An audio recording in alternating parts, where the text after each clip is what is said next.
Hello everyone, welcome to my new mini blog. তো অনেক দিন ধরেই তোমাদের সাথে আমি শেয়ার করছিলাম যে আমরা লামডিংয়ে এসে কী কী করেছি না করেছি। তো কিছু কারণে না আমি রেগুলারলি ভিডিও পোস্ট করতে পারিনি, তাই ভাবলাম এখন থেকে রেগুলারলি ভিডিও পোস্ট করব। তো তোমরা দেখেই নিলে আমরা যে পুজোর স্থানে এসে গেছি, এখানে কি সুন্দর দোকানপাটও বসেছে। তো এখান থেকে আমরা পুজোর ডালা সাজিয়ে মায়ের মন্দিরে আসলাম। দেখো মায়ের মন্দিরটা কি সুন্দর, এখানে ডেকোরেশন খুবই সুন্দর করেছে। তারপর আমরা মাকে দর্শন করলাম। এই দেখো মন্দিরটা কি সুন্দর, তোমরা যারা সামনের থেকে দেখেছো তারাই বলতে পারবে এত সুন্দর মায়ের মন্দির, মায়ের মূর্তি। তারপরে এই দেখো মা শীতলার গাছ, এখানে আমি এই যে দেখো পুজো দিচ্ছি।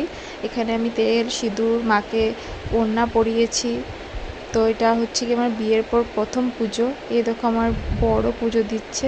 এখানে তেল সিঁদুর পরানোর পর আমি আর আমার বর মিলে ধূপকাঠি প্রদীপ জ্বালিয়ে মাকে আরতি করলাম। আরতি করে আমাদের আজকের পুজোটা এখানেই কমপ্লিট করলাম। তারপরে আমি এই যে টিকাও লাগিয়েছিলাম।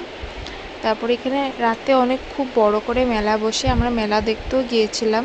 তো মেলাতে আমরা কী করেছি না করেছি ওটাও তোমাদের সাথে আমি শেয়ার করব নেক্সট ব্লগে। ততক্ষণের জন্য বাই বাই।